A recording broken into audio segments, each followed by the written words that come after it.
Hello everyone. Welcome back to our channel, Canada Immigration. We hope you're doing great. In this video, we will talk about how Canada Immigration 5 big breaking news. Canada's immigration landscape is evolving with significant updates across provincial nominee programs, economic policies, and job market trends. 3 provinces have recently issued new PNP draw results, providing opportunities for skilled workers to secure their permanent residency in Canada. Amidst these developments, Canada's immigration backlog has surged to nearly 1.1 million, raising concerns about processing delays. Meanwhile, British Columbia continues to attract talent with its latest PNP draw, and provinces like Ontario are adjusting their minimum wage, effective October 1st. Whether you're a new immigrant seeking to land your first job or navigating Canada's immigration system, staying informed is key to making the most of these changes. If you are interested in this topic, pay attention and watch the video through to the end to get all the information. Please hit like and subscribe, and don't forget to push the notification bell for an upcoming video. So, without any further delay, let's jump into the video.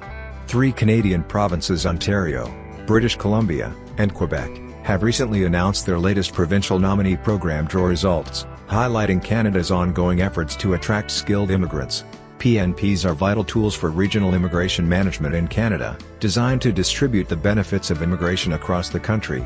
Introduced in 1998, these programs aim to direct skilled immigrants to regions that historically received fewer newcomers, promoting balanced economic development across provinces. While the federal government, through Immigration, Refugees, and Citizenship Canada, plays a central role in immigration policy, PNPs allow provinces to select candidates who meet local labor market needs. Each province participating in the PNP is allocated a specific number of nominations by the federal government. Provincial governments assess and nominate candidates who are best suited for their economic and workforce needs. These nominations, in turn, boost candidates' chances of gaining permanent residency. For instance, candidates in the express entry system who receive a provincial nomination gain an additional 600 points in the comprehensive ranking system, significantly increasing their likelihood of receiving an invitation to apply for permanent residency. Ontario's PNP draw. On September 17, Ontario's Immigrant Nominee Program held a draw under its Master's Graduate and PhD graduate streams. A total of 1,249 invitations were issued to Master's graduate candidates with a score of 53 or higher, while 194 invitations went to PhD graduate applicants with a minimum score of 45. Ontario followed up with another draw on September 19, this time targeting the Express Entry Human Capital Priorities stream. A total of 1,424 candidates in specific priority occupations were invited, requiring CRS scores between 505 and 528. These draws reflect Ontario's emphasis on highly skilled and educated immigrants, particularly in specialized fields. British Columbia's PNP draw. British Columbia also conducted PNP draws on September 17, inviting over 163 candidates. The primary draw targeted the entry-level and semi-skilled, international graduate, and skilled worker streams, requiring a minimum score of 128 for the skilled worker and international graduate categories. Entry-level and semi-skilled applicants needed a minimum score of 110. In addition to the general draw, British Columbia held 3 targeted draws aimed at filling specific labor shortages. In the childcare category, 43 candidates were invited with a minimum score of 83. The construction sector draw selected 29 candidates with a score of 89, while 29 healthcare candidates were invited with a minimum score of 99. These targeted draws demonstrate BC's focus on addressing sector-specific labor shortages, ensuring the province can meet its workforce demands. Quebec's immigration system. Unlike other provinces, Quebec does not participate in the PNP. Instead, it manages its immigration system through a special agreement with the federal government. Quebec held a selection draw on September 5 under its Quebec Skilled Worker Program. To qualify, candidates needed a minimum score of 575 points, and 1,417 individuals were invited. Additionally, applicants were required to demonstrate French proficiency at level 7 or higher according to Quebec's official language scale. This provincial selection system reflects Quebec's autonomy in managing immigration, focusing on candidates who can contribute to the province's economy while preserving its French-speaking identity. By using both the PNP and independent systems, Canada's provinces are tailoring immigration to meet their unique economic, social, and linguistic needs. Canada immigration backlog now surges to nearly 1.1 million. Canada's immigration backlog continues to grow as per newly released IRCC data, reaching a staggering 1,078,300 applications across various categories, an increase of 7.57% month-on-month basis. Immigration, Refugees, and Citizenship Canada published its latest data on September 24, providing a comprehensive look into the status of citizenship, permanent residency, and temporary residency applications. With a total of 2,420,800 applications under processing as of August 31, the backlog remains a significant concern for prospective immigrants. This video will dive into the latest statistics, compare them with the previous month's data, and examine future projections for the immigration processing system. Canadian Immigration Backlog Comparison. The current immigration backlog as of August 31 was substantial, with nearly 1.1 million applications delayed across citizenship, permanent residence, and temporary residence categories.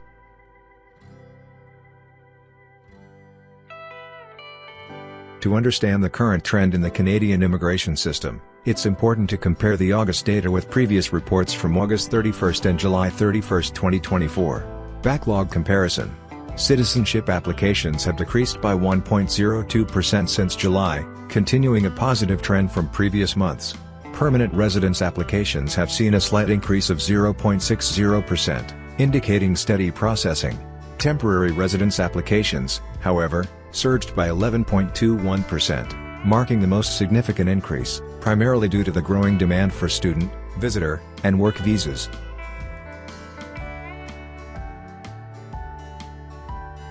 Applications processed within service standards.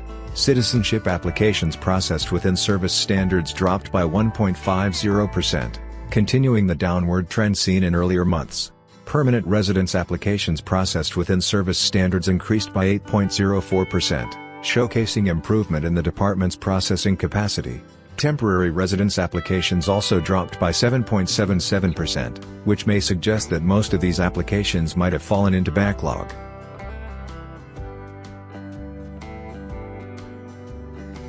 Future projections for Canada's immigration backlog. Looking ahead, IRCC is focused on several initiatives to reduce the backlog. The department aims to process an increasing number of applications within service standards, particularly in the areas of permanent residence and temporary residence, where the backlog is most substantial.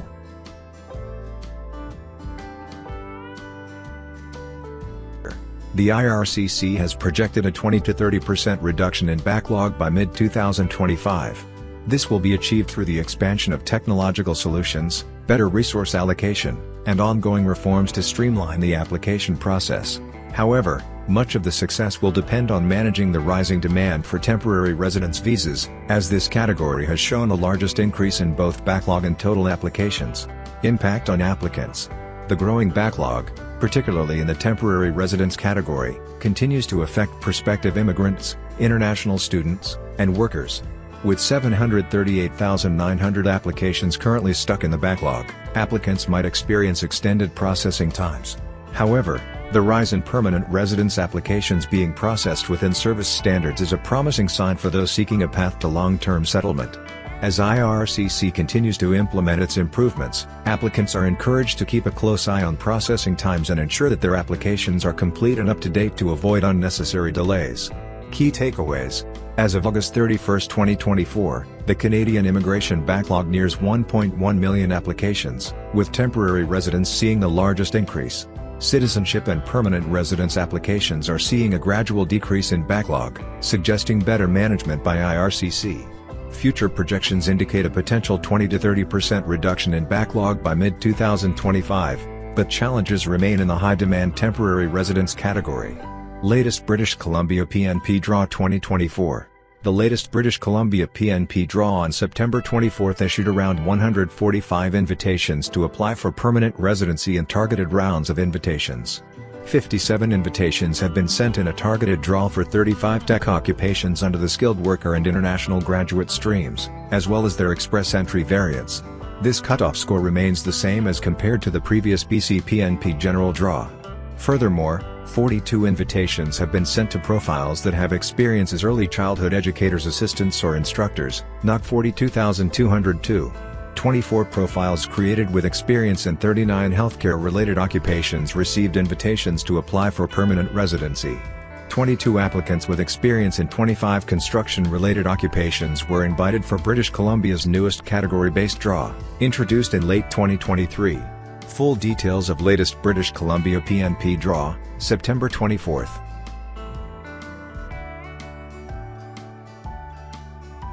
British Columbia PNP draw, September 17th.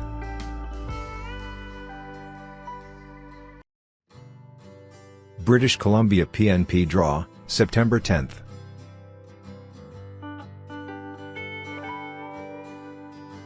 British Columbia PNP draw, September 4th.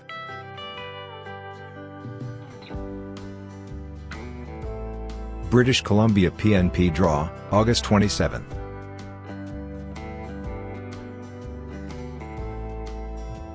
British Columbia PNP draw, August 20th.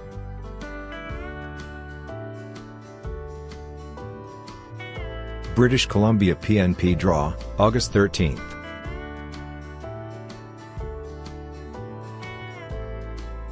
British Columbia PNP draw, August 7th.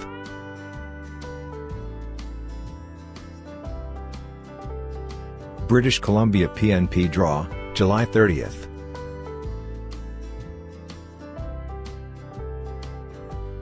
British Columbia PNP draw, July 23rd.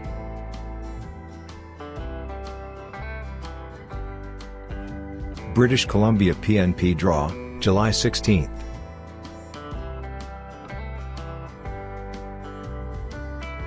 British Columbia PNP draw, July 9th.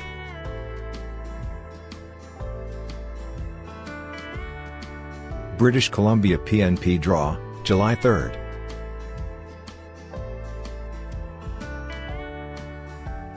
British Columbia PNP draw, June 25th.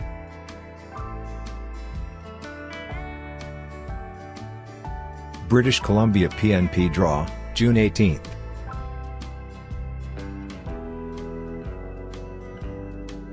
British Columbia PNP draw, June 11th.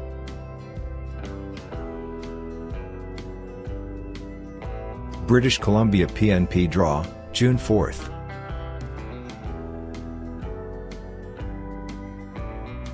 British Columbia PNP draw, May 28th.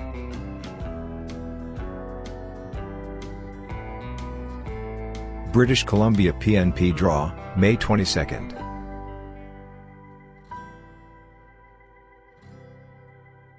British Columbia PNP draw, May 14th.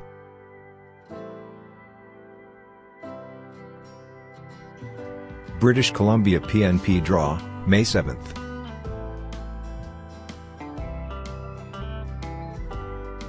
British Columbia PNP draw, April 30th.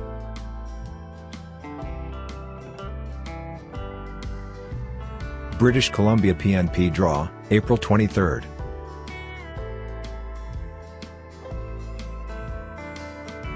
British Columbia PNP draw, April 16th.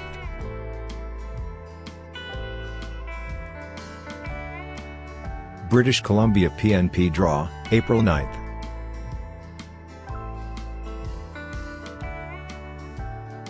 British Columbia PNP draw, April 3rd.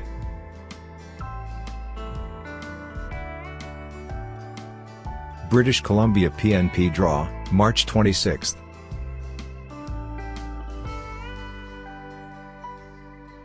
BC draw, March 19th.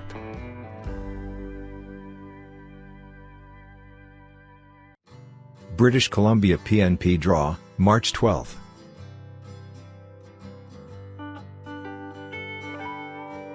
British Columbia PNP draw, March 5th.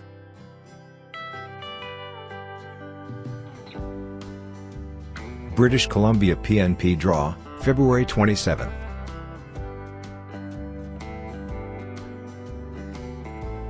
British Columbia PNP draw, February 21st.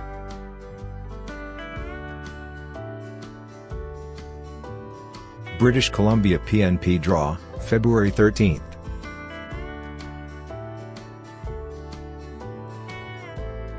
British Columbia PNP draw, February 6th.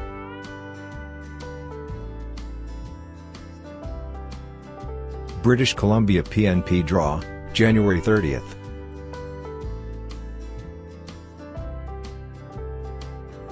January 23rd, British Columbia draw.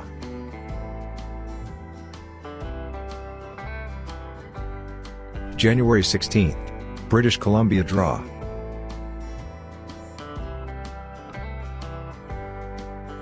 British Columbia PNP draw.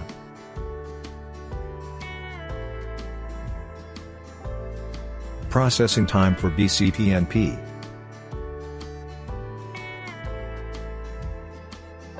Processing timeframes are based on 80% of cases and begin when the BCPNP receives your complete application after being drawn. When was the latest British Columbia PNP draw in 2024? On September 24, 2024, the latest British Columbia PNP draw sent out 145 invitations to apply for permanent residency and targeted rounds of invitations for 35 tech occupations, early childhood educators, 25 construction occupations, and 39 healthcare occupations. When is the next British Columbia PNP draw in 2024? The next British Columbia PNP draw for 2024 is expected to be announced on September 31st and is anticipated to be general and targeted rounds of invitations for early childhood educators, 35 tech occupations, 25 construction occupations, and 39 healthcare occupations. Every week on Tuesday or Wednesday, British Columbia conducts draws regularly, with general draws and tech/healthcare specific targeted draws taking place in rotation. 6 proven tips to land first job in Canada for new immigrants. As a newcomer to Canada, the idea of starting a new career in Canada can be both exhilarating and daunting, especially in the current tight labor market. From adjusting to a new culture and lifestyle to navigating the intricacies of the Canadian labor market, it's natural to feel overwhelmed. However, with the right strategies and mindset, you can turn this challenge into an opportunity for growth. Starting a new career in Canada as a newcomer is a journey that requires patience, persistence, and adaptability. This video will provide you with more than just tips. It will offer an in-depth understanding of how to kickstart your search for a job in Canada, adapt to the professional landscape, and ultimately secure your first one. 1. Tailor your resume for the Canadian work culture. The first step to landing a job in Canada is building a resume that resonates with local employers. A well-structured, clear, and concise resume is essential to making a good first impression. The resumes differ slightly from those in other countries, so understanding the nuances of the Canadian resume format is crucial. Key differences in a Canadian resume. Length. Canadian resumes are typically 1 to 2 pages long. If you have over 10 years of experience, a 2-page resume is acceptable, but for most candidates, a 1-page resume is preferred. Focus on achievements, rather than listing duties and responsibilities from past jobs. Focus on quantifiable achievements. For example, instead of saying managed a team, you could say managed a team of 10 employees, leading to a 15% increase in project efficiency. No photos or personal information. Unlike some countries, Canadian resumes should not include personal information like age, marital status, or a photograph. Keywords. Many companies use applicant tracking systems to filter resumes. Be sure to include relevant keywords from the job posting to ensure your resume gets noticed. Customizing your resume for each job application. While it may be tempting to send out the same resume to multiple employers, customizing your resume for each job significantly increases your chances of getting an interview. Tailor your resume by highlighting specific skills and experience that align with the occupation description. Adjusting the language and terminology to reflect the industry standards in Canada. Adding any relevant certifications or qualifications, especially if they're specific to Canadian work. How to write a strong resume objective/personal statement. Your resume should start with a brief objective or personal statement that explains who you are and what you aim to achieve. This concise summary gives employers a snapshot of your skills and your potential contribution, including volunteer experience on your resume. In Canada, volunteer experience is highly valued and can be just as important as paid work experience, especially for newcomers. If you have volunteered, be sure to include it on your resume, detailing the skills you gained and how they relate to the position you're applying for. 2. Network with professionals in your field. In Canada, networking plays a vital role in the search process. Many jobs are filled through referrals and professional connections rather than traditional career postings. Why networking is crucial. Networking not only helps you gain access to career opportunities that may not be advertised, but it also allows you to build relationships with professionals who can offer advice, mentorship, and support throughout your career. A strong network can Provide job leads before they're made public. Offer insights into the industry or role you're interested in. Connect you with potential employers or decision makers. Where to network in Canada? There are several ways to expand your professional network in Canada. Professional associations. Join industry-specific professional associations. For example, if you're an engineer, consider joining Engineers Canada, or if you're in finance, the CFA Society. Networking events. Many cities host regular networking events, career fairs, and career expos where you can meet employers and professionals in your field. Online platforms. LinkedIn is a crucial networking tool in Canada. Build a strong profile, engage with industry content, and connect with professionals in your field. Informational interviews. Request informational interviews with professionals who work in your desired field. This is not an interview but rather a way to learn more about the industry and potentially build a connection. How to build relationships through networking. Effective networking is about building genuine relationships, not just seeking favors. When attending events or reaching out to professionals, keep the following in mind. Be prepared, have an elevator pitch ready, a summary of who you are, your background, and what you're looking for. Ask questions, show genuine interest in the other person's career and experiences. Asking thoughtful questions can leave a positive impression. Follow up. After meeting someone, send a brief follow-up message thanking them for their time and expressing your interest in staying connected. Networking may take time, but the relationships you build can lead to long-term career benefits. 3. Leverage employment services, job sites, and job fairs. As a newcomer, you have access to a wide range of employment services that can help you navigate the labor market. The Canadian government offers several free resources to assist you in your job search, while private sites and career fairs can also provide valuable opportunities. Government employment services. The Canadian government provides various employment services that can help connect you with employers, improve your career search strategies, and even offer training programs. Some of the most valuable services include 3.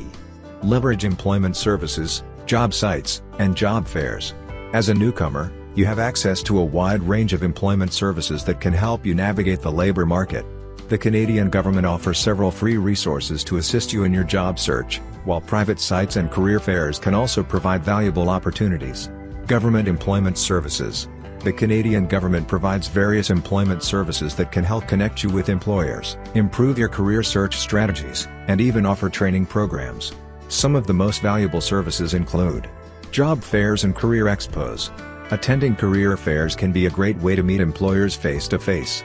Many Canadian cities host both virtual and in-person career fairs, where you can learn about open positions, submit your resume directly to hiring managers, participate in on-the-spot interviews, network with other job seekers and professionals. Career fairs are particularly useful for industries such as IT, healthcare, and finance, where demand for skilled professionals is high. 4. Assess and validate your credentials. For many newcomers, one of the biggest hurdles to finding a job in Canada is ensuring that their qualifications are recognized. Depending on your profession, you may need to have your credentials assessed and validated by a Canadian authority to work in your field. Understanding credential recognition. Credential recognition is the process of evaluating your foreign qualifications to ensure they meet Canadian standards.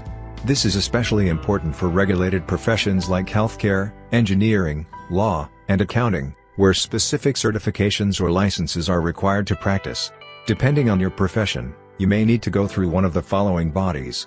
Provincial regulatory bodies. In regulated professions, each province may have its own regulatory body that assesses qualifications. For example, if you're an engineer, you may need to be licensed by the Association of Professional Engineers in your province. Educational credential assessment. For non-regulated professions, an educational credential assessment from an organization like World Education Services can help verify that your degree or diploma is equivalent to a Canadian qualification. Tips for a smooth credential recognition process. Start early, as the assessment process can take several months. Keep copies of your academic transcripts, certificates, and other important documents. Be prepared for additional testing or coursework if your credentials do not fully meet Canadian standards. By taking the necessary steps to validate your credentials, you can improve your chances of being hired in your field and making a seamless transition into the Canadian workforce. 5. Boost your resume with certifications and volunteer work. To stand out in the competitive Canadian job market, consider enhancing your resume with additional certifications and volunteer experience. This not only demonstrates your commitment to continuous learning but also shows employers that you're proactive and adaptable. Pursue Canadian certifications. Acquiring certifications in your field can give you a significant edge over other job seekers. Many Canadian industries value candidates who hold recognized credentials that reflect the latest skills and knowledge. Some popular certifications across various industries include Project Management Professional. This globally recognized certification is highly valued in industries like construction, IT, and healthcare. Certified Information Systems Security Professional. For those in the IT sector, this certification demonstrates expertise in cybersecurity. First Aid and CPR Certification. Many employers, especially in healthcare, education, and customer service, value candidates with First Aid and CPR certifications. Language Proficiency Tests. If English or French is not your first language, taking language proficiency tests like IELTS or CELPIP for English, or TEF Canada for French, can bolster your resume and improve your chances of securing a job. Gain Canadian experience through volunteering. Volunteering is a powerful way to gain Canadian work experience, demonstrate your skills, and show that you're dedicated to contributing to the community. Volunteering allows you to develop new skills or hone existing ones. Build a network of contacts who can vouch for your abilities. Familiarize yourself with Canadian workplace culture. You can find volunteer opportunities through platforms like Volunteer Canada or by reaching out to local non-profit organizations in your area. 6. Find a mentor to guide you. One of the most effective ways to navigate the Canadian job market is by seeking out a mentor who can provide guidance and support. A mentor can help you understand the nuances of your industry, offer career advice, and introduce you to new professional opportunities. Why mentorship matters. Mentorship is a common practice in Canada, especially in professional and business circles. Having a mentor can help you set realistic career goals and map out a strategy to achieve them. Provide insights into industry trends and in-demand skills. Expand your professional network by introducing you to key contacts. Offer moral support and encouragement throughout your career search journey. How to find a mentor. There are several ways to find a mentor in Canada. Industry associations. Many professional associations offer formal mentorship programs where they match newcomers with experienced professionals in the same field. Networking events. Attend networking events where you can meet potential mentors. Building a natural, professional relationship before asking someone to be your mentor is important. Online platforms. Platforms like LinkedIn allow you to connect with industry leaders who might be open to mentorship opportunities. Building a strong mentor-mentee relationship. Once you've found a mentor, focus on nurturing the relationship by communicating openly and honestly about your career goals and challenges, being respectful of their time by preparing thoughtful questions for each meeting, following through on the advice they provide and updating them on your progress, by tailoring your resume to Canadian standards, actively networking, leveraging employment services, validating your credentials, enhancing your resume with certifications and volunteer work, and seeking mentorship. You can overcome the challenges of the labor market and secure your first one in Canada. Remember, every step you take brings you closer to your goal. Stay proactive in your job search, continue learning, and keep expanding your professional network. Your unique skills, experiences, and perspectives are valuable assets to Canadian employers, and with the right approach, you will succeed in building a rewarding career in your new home. New minimum wage in Ontario and 3 provinces effective October 1st. Starting October 1, 2024, Ontario, Manitoba, Saskatchewan, and Prince Edward Island will implement new minimum wage rates. This change is part of an annual adjustment by Canadian provinces to ensure that wages reflect the cost of living and other economic factors. Here's what you need to know about these updates, along with the current and upcoming wage changes across other provinces in Canada. British Columbia and Quebec have already increased their minimum hourly wages earlier this year. British Columbia raised its minimum hourly wage to $17.40 per hour on June 1, 2024, while Quebec followed suit with an increase on May 1, 2024, pushing their minimum wage to $15.75 per hour. The federal minimum hourly wage for workers in federally regulated private sectors was also increased to $17.30 on April 1, 2024.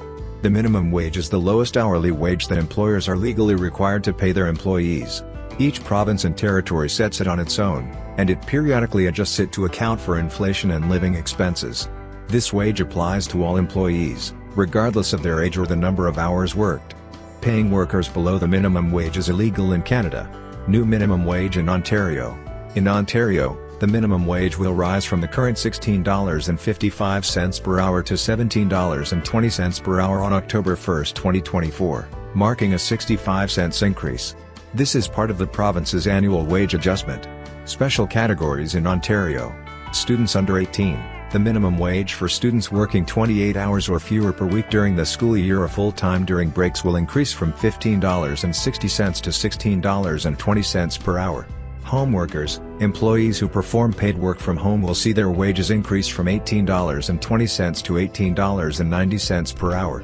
Hunting, fishing, and wilderness guides, workers in this sector will receive a new minimum daily wage of $82.85, up from $77.60, for shifts under 5 hours, and $165.75, up from $155.25, for shifts longer than 5 hours. According to the Ontario Living Wage Network, the living wage in many regions is around $20 per hour, and it surpasses $25 per hour in the Greater Toronto Area. Labour activists have long been pushing for a $20 per hour minimum wage in Ontario, citing the need for a wage that reflects current living costs. Manitoba's new minimum wage. Manitoba will increase its minimum wage to $15.80 per hour, up from the current $15.30 per hour. In 2023, Manitoba saw 2 wage increases, bringing the rate up by a total of $1.80 per hour. The province adjusts its minimum wage based on the Consumer Price Index, and the next revisions are expected on October 1, 2025. Minimum wage increase in Saskatchewan. Saskatchewan will implement a minimum wage hike from $14 to $15 per hour, effective October 1, 2024. The last increase occurred on October 1, 2023, when the minimum wage was raised from $13 to $14 per hour. This marks another step in Saskatchewan's gradual effort to improve wage standards. Prince Edward Island minimum wage raise. Prince Edward Island will increase its minimum wage to $16 per hour, up from the current rate of $15.40 per hour. The most recent increase took effect on April 1, 2024, and this new adjustment will further support workers in the province. Minimum wage rates across Canada and scheduled increases.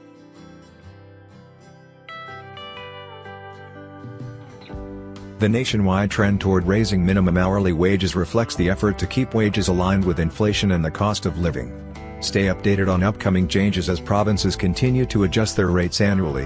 Which Canadian provinces will increase their minimum hourly wage on October 1st? Ontario, $17.20 per hour, effective October 1, 2024. Manitoba, $15.80 per hour, effective October 1, 2024. Saskatchewan, $15 per hour, effective October 1, 2024. Prince Edward Island, $16 per hour, effective October 1, 2024. Which Canadian province has the highest minimum hourly wage? As of June 1, 2024, British Columbia holds the highest minimum hourly wage in Canada at $17.40 per hour. This rate is expected to increase again on June 1, 2025. What is the minimum wage in Ontario? As of October 1, 2023, Ontario's minimum hourly wage is set at $16.55 per hour. This rate is slated to rise to $17.20 per hour starting October 1, 2024. When will Ontario's minimum hourly wage increase? Ontario's minimum hourly wage is scheduled for an increase on October 1, 2024, raising the hourly rate to $17.20. What is Manitoba's minimum hourly wage? Manitoba's current minimum hourly wage stands at $15.30 per hour, effective from October 1, 2023. It will rise to $15.80 per hour on October 1, 2024. What is the minimum hourly wage in Saskatchewan? Saskatchewan's minimum hourly wage is currently $14 per hour as of October 1, 2023. This rate will increase to $15 per hour on October 1, 2024. In the ever-changing world of Canadian immigration, staying on top of the latest PNP draws, backlog updates, and wage adjustments can make all the difference in your journey toward permanent residency and settling in Canada. With provinces like British Columbia and Ontario making crucial updates, immigrants have more opportunities to thrive in Canada's job market.